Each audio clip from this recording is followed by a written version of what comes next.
welcome to Petite to Queen's Claim Your Career Crown podcast. I'm your host, Lynn, and today I'm joined by our wonderful guest, LaQuincia Nichols. And today we're going to be talking about more than just a job, beyond your title. Who are you really? And discovering your core genius is key to living your best life. And if you get a ton of value out of this episode, I'd love to invite you to subscribe because it costs nothing to subscribe. Now, if you don't know LaQuincia, you are in for a treat. She is a certified life coach with over 20 years of leadership and operational experience at global corporations. With a proven track record helping colleagues achieve their professional goals, she noticed a reoccurring theme of uncertainty about career options, definitions of success beyond job titles, and individuals feeling like they were going through the motions really early in their careers.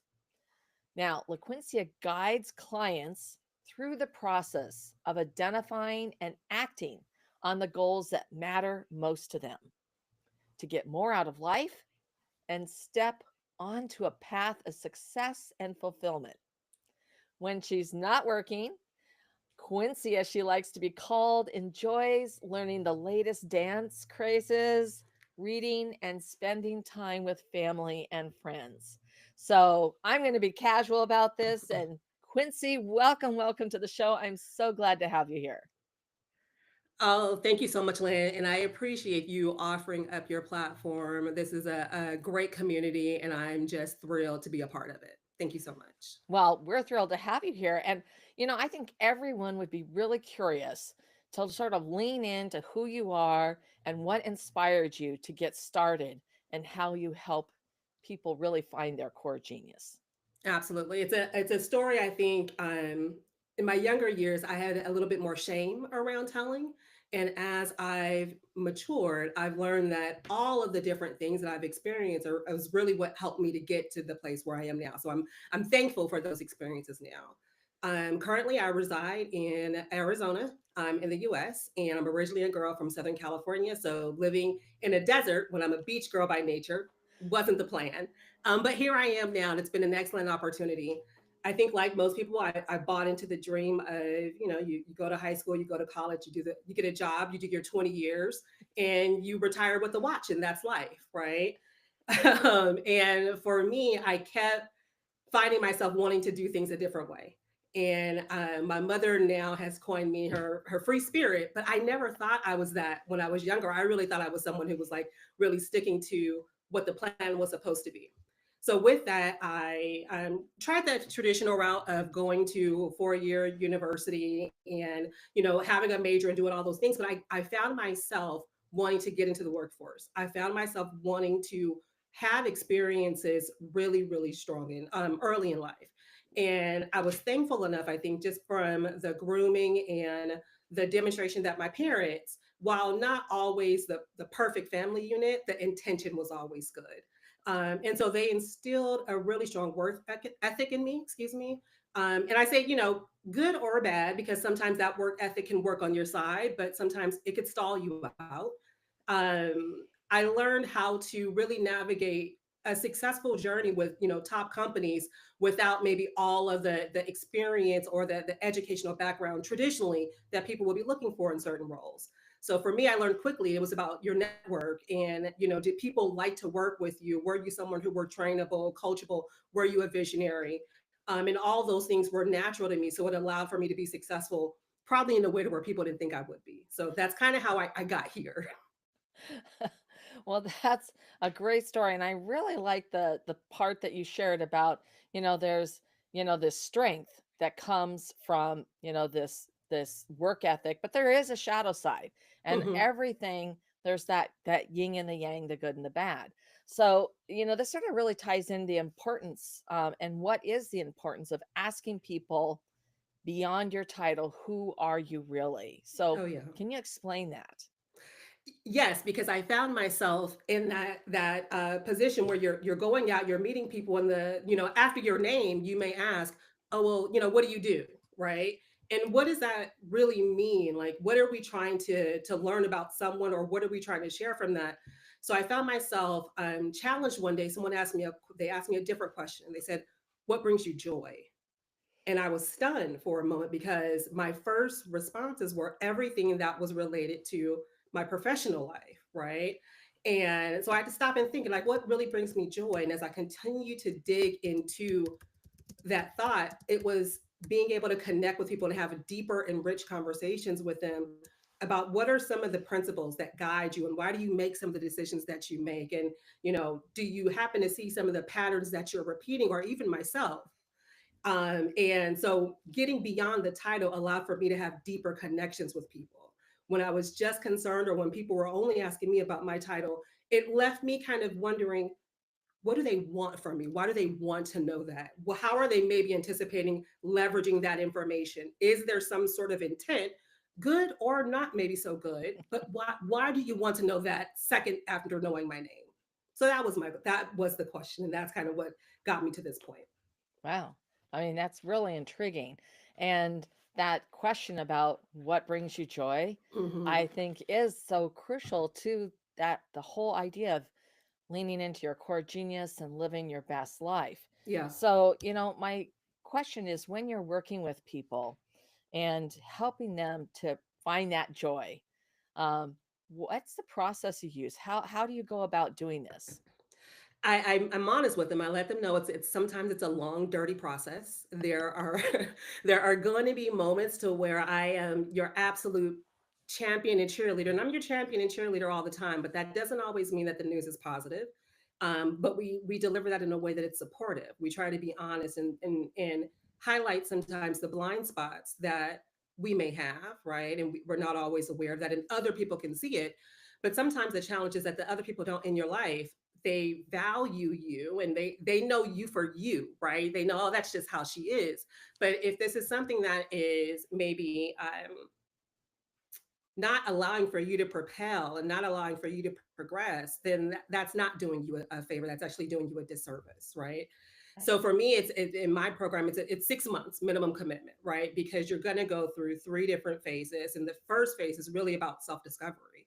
We have to really go back to what were the things, to the earlier point of, what brought you joy when you were younger? What were some of those habits that as a kid, and just organically, that really help fuel your imagination, your creativity, all of those things, right? Not many of us grew up saying, hey, I want to be, some sort of research analyst, but maybe you demonstrated traits as a younger child that show that maybe you had a more analytical mindset. But that doesn't mean that you're not creative as well. That doesn't mean that you don't have other hobbies and passions that are just as important as what you bring professionally. So first we need to dig into that. We need to understand what are some of the patterns that maybe you've been repeating, like I talked about earlier. What are some of those habits that you need to look into a little bit more? But also, what are the things that you've been silently agreeing to that you don't want to be in agreement with anymore?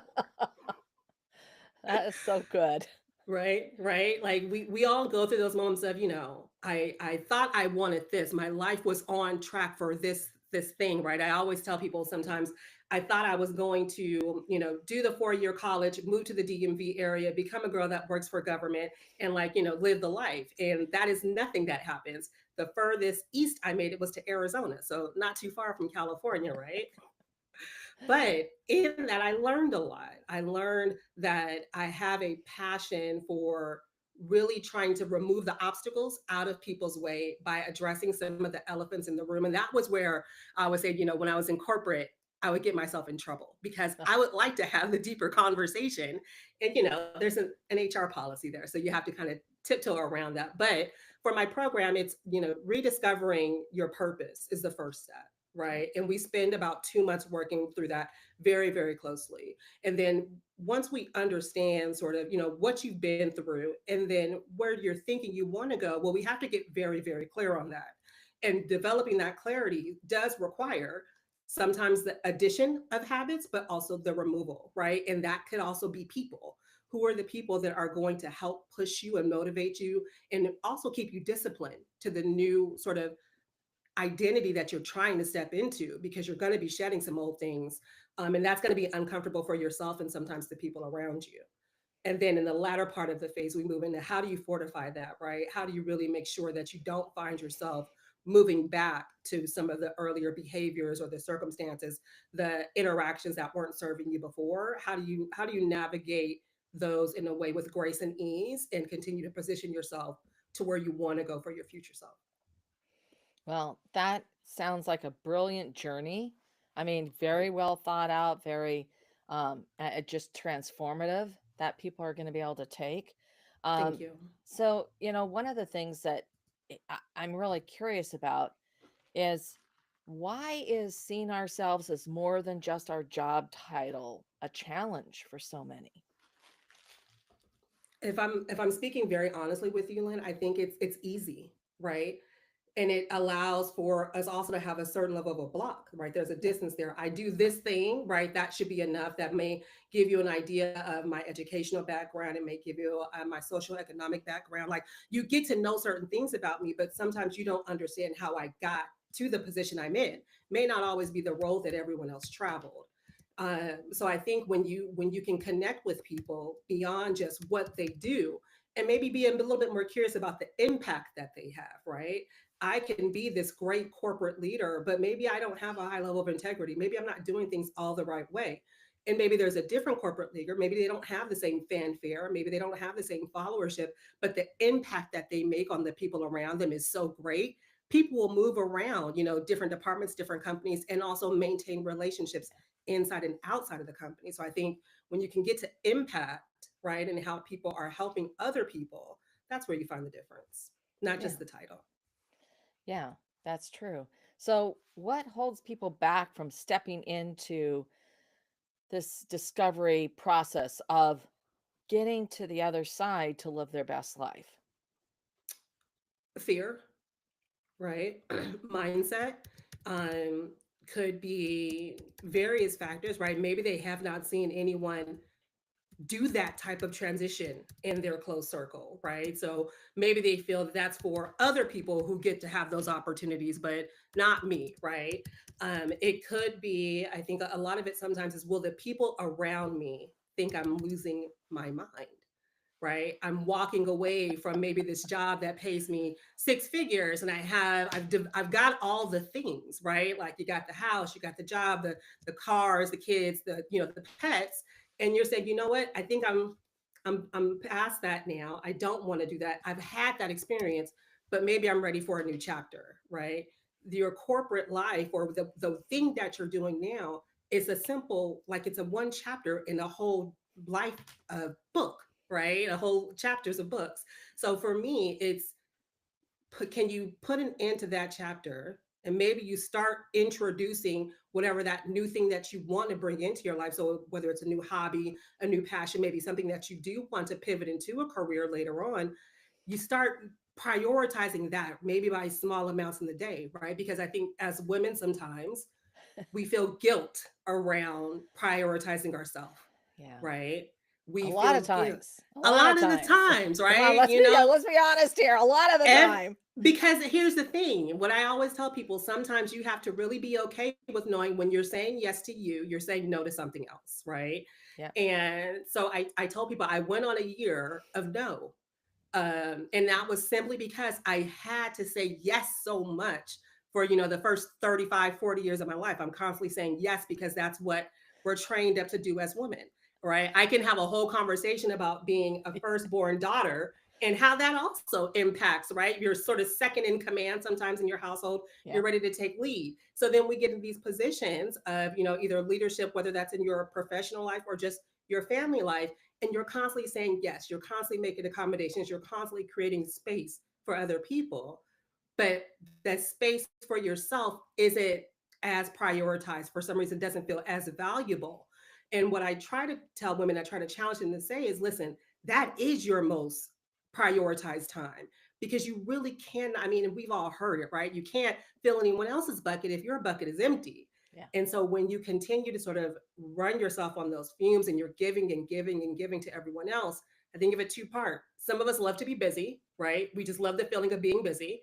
But then also that distraction doesn't require for us to lean in to what are the areas where we may need to be improving in our own life, Yeah. right? It's easy sometimes to say, oh, I got to worry about the kids. I got to worry about my spouse or husband. I have this big project that's due. That's easy to do, but it's harder to say, you know what? All those things are still going to be there. I can carve out 30 minutes, and that's whatever it is, right? Whether it's, intentional movement or it's a quiet time, whether it's reading, maybe it's pottery, whatever that thing is that makes you feel like a whole person outside of what you do for your professional job.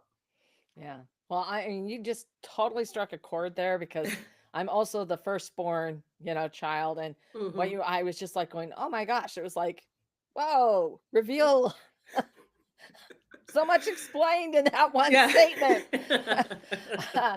So, and I also agree that saying no with grace, Mhm. is really important. We all too often we say yes or we offer up when it's not necessary, and we need to have that ability to take what I call a powerful pause and say, do I really want to offer this? Do I really want to say yes to this? And there's always a way to gracefully say no and exit stage left. So, Absolutely. because not everything is a yes. And there are also people who will take advantage when you constantly say yes. Hmm. And then there's the whole people pleaser trap that you can fall into, or doormat trap, right? I mean, it Yep. just goes on. So that ability to pause and take a few moments to consider, to say no. Yeah. This isn't a And good time. Not now. Um, and and I try to coach people and tell them the way, if you want to, say push back politely, right? It's just letting them know, hey, I appreciate you wanting to bring me in on this, or thinking about me for this project. However, these are the priorities that I currently have that I'm already focused on. Let's think about who else maybe we can bring in, right? And I think if you can pause, to your point, but then also pivot and then suggest a different solution, that helps people. They almost forget that you didn't want to, you couldn't maybe help them out on the request, right? Because you did offer a different solution. But the people pleasing is very, very hard. And I think for some of us, we're so used to doing it, you don't even know you're doing it anymore, right? Like I tell myself sometimes I had to learn to sit down, right? Just sit down for a moment. It's okay. Nothing's going to like happen tragically if for 15 minutes I just say, you know what? I just want to be off my feet. It's okay. I don't always need to be um doing something. I remember saying when I was young in my first job, and they said, if you got time to lean, you got time to clean, right? And I think about that work ethic, and yes, it's great in that moment, but there's some trauma maybe that's following that, because I'm constantly thinking, what do I need to be doing if I just have time to sit? And I learned recently that resting is actively doing something, yeah. right? Yeah, And I mean, if you're you, resetting your brain, you're yep. giving yourself that opportunity to sort of get some clarity. It's absolutely critical. And you're actually going to come back fresher. Mhm. The one other thing, and it's just a little bit of a tangent, but I'm still going to go there, Go is there. this thought of, um, uh, uh, you know, I want to, that was sort of on the line of the people pleasing and not saying no. And now I've lost my train of thought because then I got into this other one. But, it's definitely that idea of not, oh, this is not apologizing. So No. this is the key thing, is that especially for women, and it triggered me when you said that I'm going to be late, and Mhm. cannot tell you how many times, you open a Zoom and somebody's a couple minutes late, and the first thing they're doing is apologizing. And it's Right. like, you're 2 minutes late. It's not like it's a big deal. I mean, Right. and women especially, we will apologize for things that have absolutely no reason to be apologizing for. And it's a really, really bad habit. Mhm. Like, oh, I'm sorry I didn't reply to your email instantly.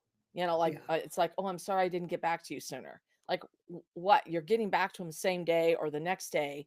I mean, what the heck? Mhm. So that that's another piece that sort of goes into something that people are going to have to, when they're working through this and with you, is like, why am I doing this? Of course, we're socialized to. There's Right. that. but how do I break that habit? And I think you hit on something that to me that I had to figure out for myself too. And I think a lot of us, we don't know how to healthily implement boundaries, right?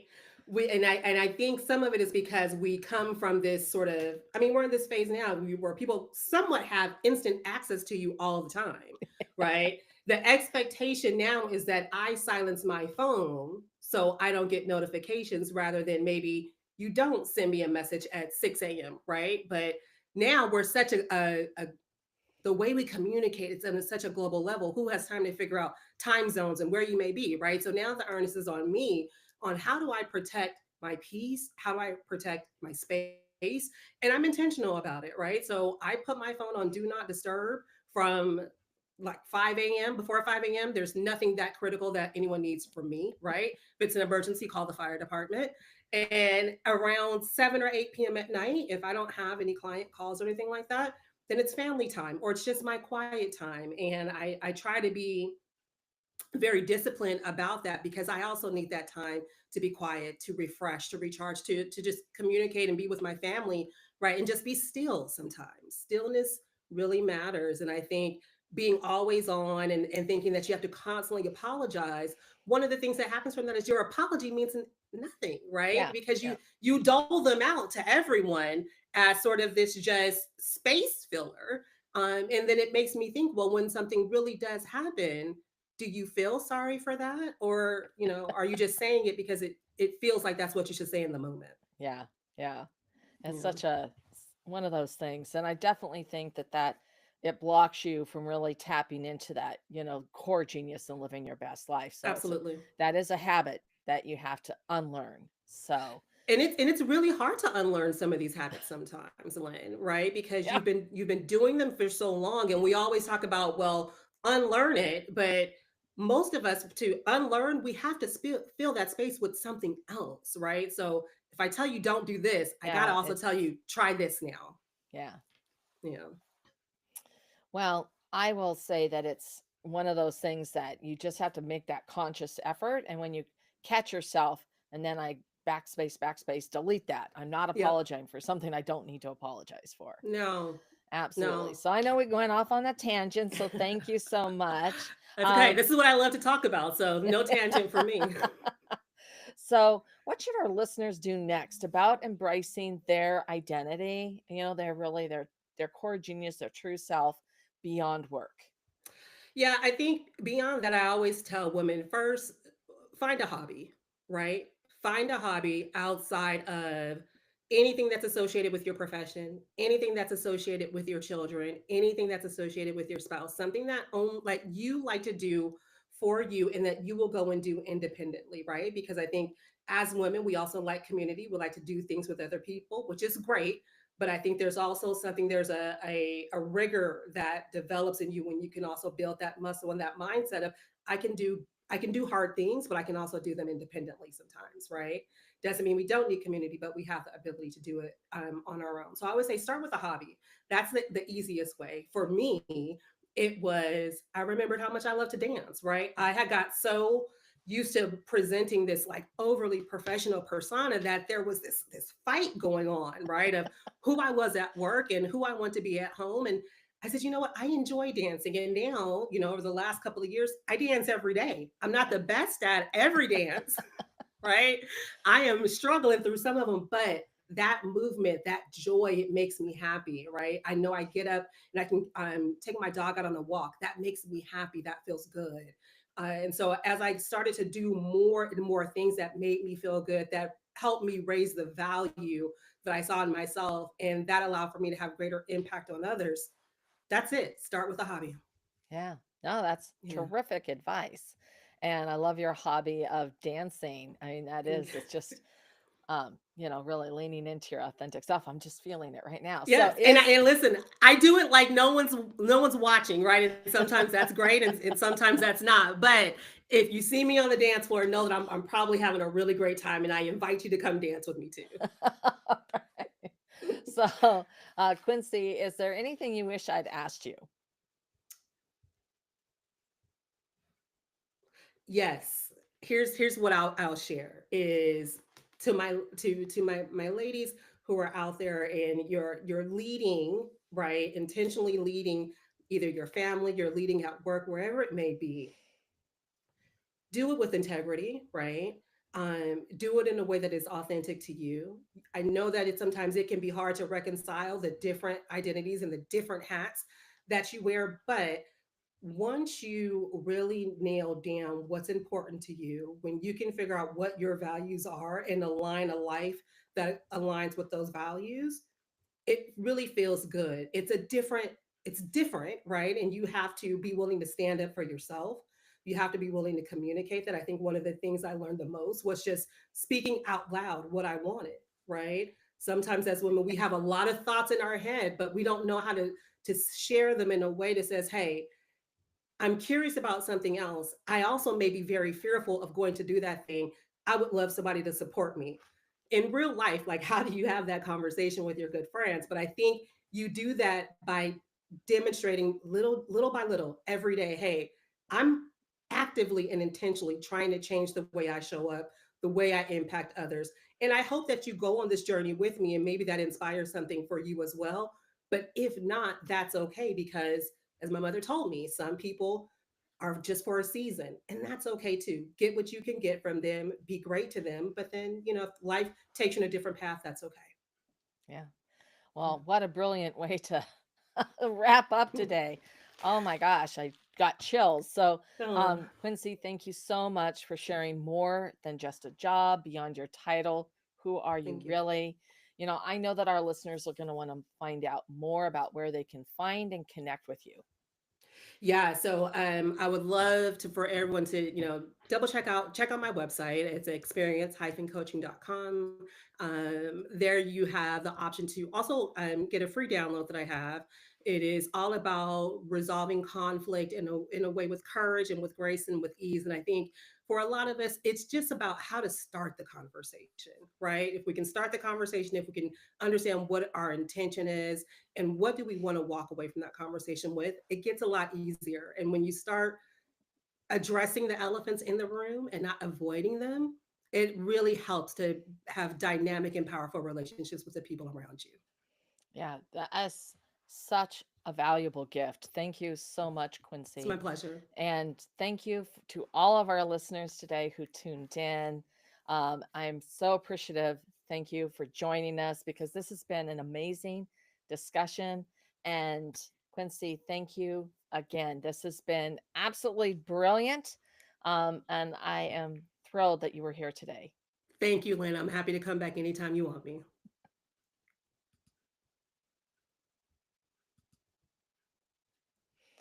Okay, there we go. All done. And I was able to I basically went through and did a bunch of stuff in the chat.